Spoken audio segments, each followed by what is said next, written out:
네, 이재명 대통령이 유엔 총회 참석차 미국을 찾았습니다. 한국과 미국의 관세 후속 협상은 여전히 난항을 거듭하고 있습니다. 정부 조직 개편에서는 기후에너지환경부 설립이 논란거리입니다. 다양한 경제 이슈들 이정환 한양대 경제금융대학 교수와 함께하겠습니다. 어서 오십시오. 어서 오십시오, 교수님. 이재명 대통령이 조금 전 우리 시간으로 오늘 새벽에 미국 뉴욕에 도착을 했고요. 첫 일정으로는 블랙록 CEO를 만났다고 하는데 블랙록이 일단 뭐 하는 데입니까? 블랙록은 세계 제일의 자산 운용사라고 이야기하고요. 자산 운용사란 것은 남의 돈을 위탁받아서 운용을 해서 수익을 내서 돌려주는 이런 기관이긴 한데 예. 이런 고객들 자체가 아무래도 전 세계적인 연기금이라든지 이런 쪽에 있기 때문에 굉장히 큰 회사다. 또 그리고 뭐 ETF 같은 것들을 만들어 가지고 ETF에 투자할 수 있게끔. 예. ETF란 거는 이제 지수 추종 상품이라고 해서 주식시장에서 이제 주식을 거래할 수 있게끔 하는 상품들인데 예전에는 흔히 말해서 이제 코스피라든지 나스닥 이런 지수만 쫓아가게끔 했는데 요새는 액티브 ETF라고 해서 원하는 대로 투자를 하게끔 하는 이런 거라고 보시면 될 것 같고 예. 우리나라에서 가장 유명한 거는 지속 가능 투자에 대한 서한을 보내면서 결국 이제 세계 최대의 자산 운용사다 보니까 자금의 흐름을 바꿀 수가 있고요. 예. 우리가 미래를 위해서 어떤 투자를 해야 된다는 얘기를 했는데 이 레리 핑크 CEO가 ESG 투자, 지속 가능 투자에 대한 아젠다를 2020년대에 내보이면서 예. 어떻게 투자의 흐름을 바꿔야 된다 이런 것에 대해서 굉장히 큰 아젠다를 보여줬다 이런 말씀 드릴 수 있을 것 같습니다. 네, 그거 말고도 마지막 날에는 투자 서밋도 여는 등 세일즈 외교에 나서는 모습인데 아무래도 가장 주목받는 일정은 이재명 대통령이 유엔 총회 기자연설에 나선다는 것일 겁니다. 여기서 어떤 이야기 나눌까요? 사실 이제 유엔 총회란 곳이 글로벌, 그러니까 전 세계 사람들이 다 모인다는 이야기고요. 이런 데는 아무래도 이제 선진국뿐만 아니라 개발도상국 국가들도 많이 나오고 있기 때문에 이런 전 세계적인 아젠다에 대해서 보통 이야기를 많이 합니다. 이것은 뭐 전임 대통령들도 마찬가지여서 평화라든지 북핵 문제 해결, 그다음에 개발에 대한 얘기, 기후 변화에 대한 이야기든 글로벌 아젠다를 이야기하는 국가라고 그런 내용이라고 보시면 될 것 같고요. 예. 아무래도 한국은 민주주의에 대한 얘기가 또 하나의 주제가 될 것 같고 예. 이번에 대한민국에 대한 복귀를 선언하는 이런 자리가 되지 않을까라고 이야기하고 있고 전 세계적으로 또 아직까지 해결 안 된 이슈가 북한 이슈죠. 그렇죠. 북한의 예. 또 핵개발 이슈에 대해서 BBC랑 인터뷰하신 내용도 있는데 북한에 대해서 어떤 방향으로 핵 중단, 핵개발 중단을 이끌 것이냐, 어떤 식으로 평화 계조로 가져갈 것이냐에 대한 이야기를 할 것이다라는 얘기가 나오고 있습니다. 그다음에 이제 아무래도 기후위기, 인공지능 AI, 그다음에 그다음에 에너지 전환 등에 대해서 전반적인 글로벌 이슈가 있거든요. 그것을 윤리적으로 그리고 제3세계까지 어떻게 잘 전파를 해서 예. 전 지구적인 성장을 이끌어 볼까 이런 내용들이 아마 담길 수밖에 없다. 그러니까 유엔 총회는 자리가 원래 그런 자리라고 보시면 될 것 예. 같고 글로벌 아젠다가 많이 나올 수밖에 없다 이런 말씀 드릴 수 있을 것 같습니다. 알겠습니다. 여러 가지 이야기들이 오갈 것 같은데요. 저희가 들어오는 내용들은 또 분석을 해보도록 하겠고요. 조금 전에 외신 인터뷰 말씀을 해주셨는데 지금 미국과의 후속 협의가 계속 제대로 안 되고 있다, 제자리 걸음이다 이런 평가도 조금씩 나오고 있거든요. 외신 인터뷰에서 미국과의 통화 수화법 없이는 미국이 원하는 바를 다 들어주면 또 외환 위기가 올 것이다 이런 평가를 하기도 했습니다. 교착 상태에 빠진 국면에서 이런 메시지를 낸 배경은 뭐라고 봐야 될까요? 사실 이거는 뭐 국내용 메시지에 가깝다라고 보시면 될 것 같고요. 국제적으로는 미국에 대해서 좀 부담을 줄 수도 있는 예. 이런 상황이긴 합니다. 왜냐하면 미국은 일본과 유사한 형태의 이미 조약을 맺었기 때문에, 그 협약을 맺었기 때문에 예.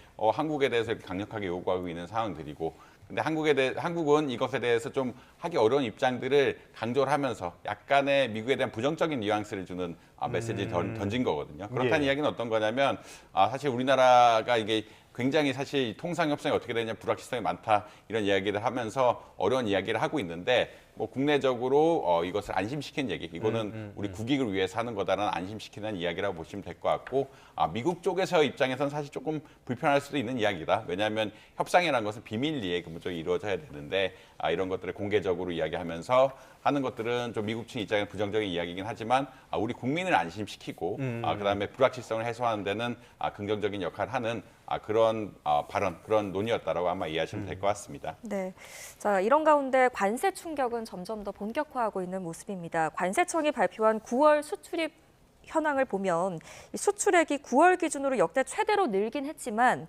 조업일 수를 고려한 하루 평균 수출액은 오히려 줄었네요. 이같이 나온 배경은 뭔가요? 아무래도 이제 대미 수출액의 급감을 지적을 하지 않을 수가 없고요. 예. 지금 대미 수출액 그래픽에도 나오고 있지만 16.4% 지난해 대비해서 많이 16.4%가 감소함으로써 전반적으로 수출 둔화를 이끌고 있다라는 말씀드릴 수 있겠습니다. 결국 이 조업일수가 늘어나면은 당연히 이제 수출이 늘어나게 되는데 예. 이번에 조업일수를 감안한다라고 하면은 결국 그러니까 9월달에 특히나 조업일수가 많았기 때문에 수출량이 늘어난 것 같지만 실제로는 지난해 대비 한 10.6% 정도 줄었다라고 보고 있는 것 같고 특히 우리나라는 미국의 수출 의존도가 가장 높은데 미국의 수출 의존도가 가장 높은 나라에서 16.4% 정도 빠지면서 어떻게 보면 수출이 좀 줄어들고 있는 영향이 나오고 있다라고 보시면 될 것 같습니다.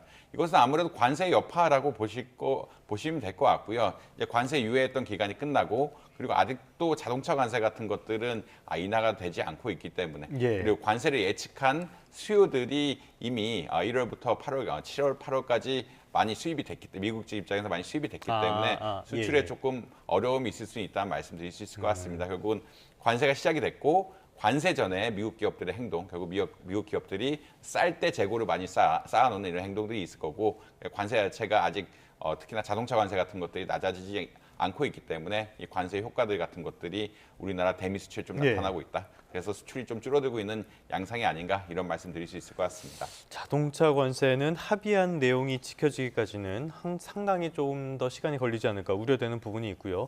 산업별로는 어떻습니까? 역시 자동차나 철강 이런 쪽이 타격을 많이 받은 건가요? 아무래도 이제 산업별 지표를 봐야 되긴 하는데 예. 자동차하고 이제 철강 쪽이 타업을 많이 입을 거다라고 생각을 하고 있고요. 특히나 우리나라는 자동차 수출 자체가 그 흔히 말해서 미국 수출에 차지하는 비중이 굉장히 높거든요. 굉장히 높다는 거는 제1의 상품 수출품이기도 하고 20% 이상 차지할 정도로 높은 비중을 가지고 있기 때문에 25%의 고유 관세를 가지게 되면은 아무래도 내수 같은 것들, 그러니까 흔히 말해서 미국 내수에 있어서 좀 내수 시장에서 판매하기 어려운 상황들이 발생을 하면서 좀 타격을 입을 수밖에 없는 상황들이다. 그렇기 때문에 최근 현대자동차가 공장을 북미 지역으로 옮긴다, 미국 지역에 생산을 늘린다라는 이야기가 계속 나올 수밖에 없고 이것은 아마 관세가 쉽사리 해결되지 않을 것 같다라는 그러한 의견들이 반영된 것이 아닌가 이렇게 해석드릴 수 있을 것 같습니다. 알겠습니다. 다음 소식 한번 살펴보도록 하겠습니다. 국내로 시선을 돌려서요. 지금 국회에서는 정부조직법 개정안 이게 계속 논의가 되고 있는데 어제는 일단은 상임위를 통과를 했죠. 이 내용을 보면은 뭐 검찰청 폐지라든지 여러 이야기들이 있는데 요거는 전국에서 다시 한번 다뤄보도록 하겠고요. 저희가 살펴봐야 될 거는 기후 에너지 환경부 이 부분이거든요. 이게 기후 에너지 환경 뭘 어떻게 하겠다는 겁니까? 사실은 이게 에너지 분야는 원래 산업부에서 담당하는 분야라 산업통상자원부에 담당하는 분야라고 보시면 될 것 같고요. 환경 분야는 이제 환경부, 그러니까 그렇죠. 기후 쪽은 환경부에 담당하는 분야라고 보시면 될 것 같은데 산업통상자원부에서 에너지 부분을 뽑아가지고 그리고 이제 환경부 쪽에서 이제 기후 쪽 관련하는 것을 모아가지고 기후 에너지 환경부를 신설하겠다라는 입장이라고 보시면 될 것 같고요. 지금 우리나라 에너지 체계가 흔히 말하는 탄녹법이라고 하는데 기후 중립을 위한 탄소 저감 그리고 녹색 성장 정책 이 법안에 따라서 이루어지고 있거든요. 그러니까 에너지 정책 자체가 녹색 성장하고 탄소 중립에 따라서 움직이고 있기 때문에 이것을 통합하는 부서를 만들겠다. 그래서 이제 기후가 먼저 붙었지 않습니까? 네. 기후가 먼저 붙었다는 얘기는 이 넷제로, 흔히 말하는 탄소 제로 쪽, 그리고 녹색 성장 쪽까지 강조하는 어떤 환경부, 산업통상자원부가 합쳐진 이런 부서를 만들었다라고 아마 이해하시면 되지 않을까 이렇게 생각할 수 있겠습니다. 네. 알겠습니다. 지금 여기에서 논란이 되는 게 사실은 원전 부분이라고 봐야 되거든요. 지금 원전 수출은 산업통상부, 건설과 운영은 기후에너지부. 여기다 하나 더 있습니다. 원전 기술 이런 것들은 과학부 이쪽에 이렇게 다 분산이 돼 있잖아요. 이런 거 어떻게 괜찮을까요? 일단은 통합적인 입장에서는 부정적이다. 사실 이전에 에너지부를 만들자는 이야기는 굉장히 많이 나왔습니다. 부를 만들어서 우리나라 에너지 안보, 특히나 그 코로나19 기간 이후 그리고 그 러우 전쟁이 발발하면서 에너지 안보에 대한 에너지 자원을 확보하고 천연가스 같은 것들 끊길 수 있구나라는 이런 어떤 사람들의 인식이 형성되면서 에너지부를 만든다는 이야기가 많이 나왔는데 이때 에너지부를 만든다는 이야기는 이 원자력 같은 부분들 통합하자는 이야기였거든요. 통합을 하면서 수출 경쟁력도 갖추며 그리고 우리나라에서 원전을 많이 만들고 특히 최근에 핫 이슈라고 이야기할 수 있는 SMR이라고 이야기하죠. 소형 원자로를 만들 수 있는 어떤 기반들을 확보하자라는 큰 틀에서 나왔는데 이렇게 부서가 쪼개지다 보면은 특히나 환경부 쪽에서는 어떻게 보자면 탄소 중립 쪽에서 뭐 규제 붙여니까요. 아무래도 재생에너지 예. 좀 강조할 수밖에 없고 원자력 수출하는 쪽 입장에서는 원자력 기술에 대한 강조를 할 수밖에 없기 때문에 이게 좀 부서가 상충될 수 있는 양상들은 좀 발생할 수 있다라고 보시면 될 것 같고요.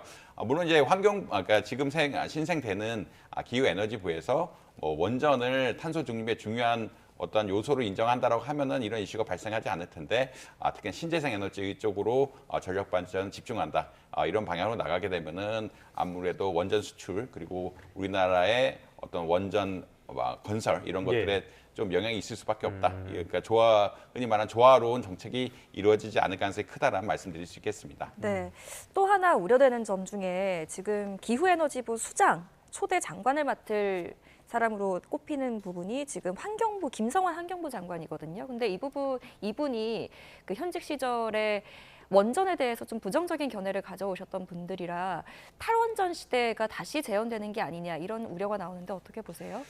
사실 좀 우려되는 입장이라고 말씀드릴 수 있을 것 같고요. 이제 미국의 에너지도 그 아까 말씀드린 소형 모듈러 원자로로 가는 소형 원자로를 기반으로 미국이 전력망을 만들겠다라는 그런 이야기들이 많이 나오고 있거든요. 그런 이야기는 어떤 거냐면 미국이 대형 원전 건설을 하지 않지만 SMR, 그러니까 작은 원전 같은 것들을 데이터 센터라고 이야기하죠. 데이터 센터라든지 산업단지라든지 근처에 이렇게 만들면서 이 사실 AI라든지 이런 시대에 가장 필요한 것이 전기인데 전기를 원활히 공급하겠다. 작은 것들을 적재적소에 배치하면서 탄소도 만들지 않으면서 전기를 적절하게 공급하겠다는 플랜을 가지고 지금 가고 있는 양상들인데 오히려 이제 신재생 에너지 쪽만 집중적으로 케어를 하다 보면은 이런 SMR의 발전이라든지 사실 SMR을 수출하면서 얻을 수 있는 경쟁력이라든지 이런 것들을 좀 포기하는 것이 아니냐라는 우려가 있는 말씀드릴 수 있을 것 같습니다.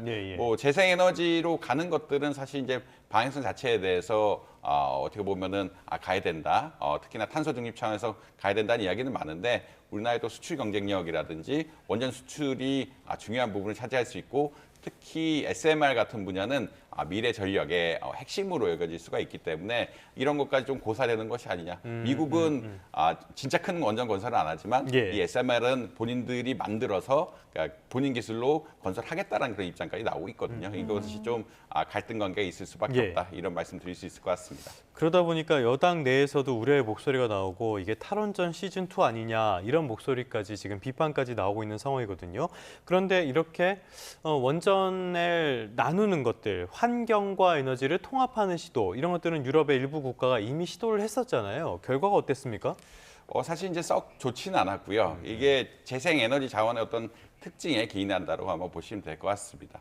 사실 이제 재생에너지 성과 이렇게 지금 뭐 그래픽이 나오고 있는데 영국이라든지 독일 같은 경우가 대표적인데 2022년에 뭐 경제기후보호부 그러니까 산업에너지 기후를 다 통합한 걸 만들었는데 기후는 이제 환경부로 또 이전하고 경제에너지부로 재편을 했거든요.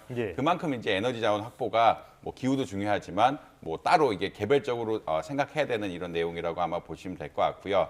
그런 이야기는 어떤 거냐면 이게 재생에너지가 이제 발전 단가도 싸지고 있긴 한데 이제 보통 운영비가 굉장히 많이 든다라고 보시면 될 것 같습니다. 뭐 태양광 에너지 같은 경우 대표적으로 보면은 이제 밤과 낮 사이에 전력 생산량 같은 것들이 급격하게 바뀌거든요. 그렇죠. 급격하게 바뀐다는 것은 우리가 전력을 배분하는 데 있어서 엄청난 부하를 준다는 이야기입니다. 특히 전력과 같은 경우에는 공급하고 수요가 조금만 벗어나도 흔히 말하는 다 단전이 돼버리거든요. 그렇기 때문에 이 급격하게 바뀌는 전력 생산량을 컨트롤할 수 있는 굉장히 정교한 시스템을 일단 만들어줘야 되는 게 하나라고 보시면 될 것 같고요. 특히나 신재생 에너지 같은 경우는 대부분 또 직류로 만든다고 이야기하는데 교류라고 이야기하는 것들은 우리가 발전기를 돌려서 만든 거, 터빈을 돌려서 만들면 교류인데 이게 태양광 발전 같은 거는 전지 발전이기 때문에 직류로 나와서 직류로 발전된 것을 또 어떻게 보자라고 하면은 그 송전하는 데 있어서도 기존의 전력망과 좀 안 맞는 부분들이 있습니다.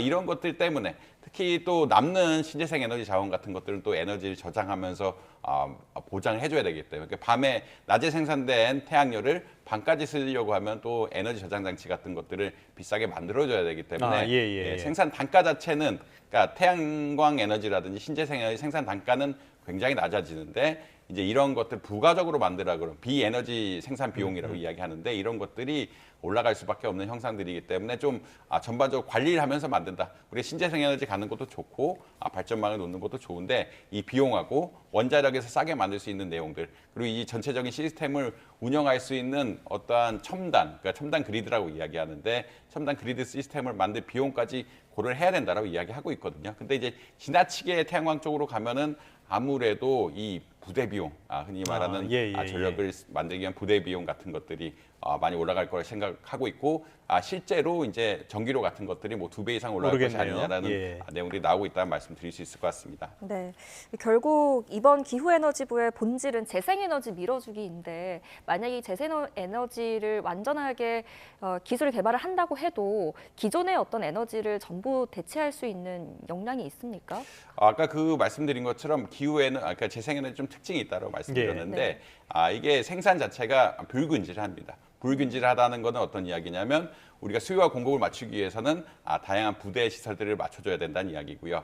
그래서 태양광 발전소 같은 것들 많이 만들면 오히려 이런 것을 안정적으로 유지할 수 있게 천연가스, LNG 발전 같은 것도 조금 늘려야 되는 상황들이거든요. 그러니까 이제 전력망 시스템이란 것은 우리가 늘 수요에 맞게 전력을 공급해 줘야 되는 거고 이 수요에 맞추려 그러면 우리가 자유롭게 컨트롤할 수 있는 시스템들이 좀 들어와야 되는데 이런 태양광이라든지 해상풍력 발전 같은 것들은 이렇게 자유롭게 컨트롤하기가 굉장히 어렵습니다. 그렇다는 이야기는 첨단 기술이라든지 아니면 비싼 에너지 저장 장치라든지 이런 것들을 쓰면서 혹은 천연가스 발전 같은 것들로 유연하게 발전할 수 있는 시스템을 보존하면서 이렇게 발전을 해줘야 된다는 이야기인데 그렇기 때문에 이제 이 전력 가격을 유지하기 쉽지 않을 거라고 많이 생각을 하고 있고요. 전력 가격을 유지하기 쉽지 않다는 얘기는 지금 이슈가 되는 것이 결국은 우리나라 경제 안보의 문제. 결국은 기후 쪽으로는 글로벌 이슈를 해결을 하는 게 당연하지만 경제 안보 차원에서는 전기료를 낮게 가져가는 것이 굉장히 중요하거든요. 우리나라 뭐 전기료가 아주 비싼 편은 아닌데 주요 경쟁국 특히나 중국이라든지 대만이라든지 미국에 비해서는 오히려 전기료가 비싸다는 이야기가 나오고 있는데 이러한 전기료를 가지고 과연 뭐 제조업 국가인 우리나라가 산업 경쟁력을 유지할 수 있을까에 대해서 조금 의구심이 드는 이런 상황들이다라는 말씀드릴 수 있겠습니다. 그래서 그 어떤 갈등 관계, 기후 문제를 해결하기 위해서는 재생에너지가 중요한데 이 산업 경쟁력, 우리 경제 안보 시대의 산업 경제를 갖추기 위해서는 전기료를 낮추는 것도 중요하기 때문에 이 두 가지 밸런스를 좀 잘 맞춰야 된다는 말씀 드릴 수 있겠습니다. 일단 전반적으로 정부의 기조는 인공지능에 대한 육성 이런 것들을 굉장히 강조를 하고 있는데요. 이 기후에너지 환경부 신설은 전반적인 정책 기조랑은 상당히 상충되는 것이 아닌가라는 의문이 들 수밖에 없을 것 같습니다. 지금까지 이정환 한양대학교 경제금융대학 교수와 함께 경제 이슈들 점검해봤습니다. 오늘 말씀 고맙습니다.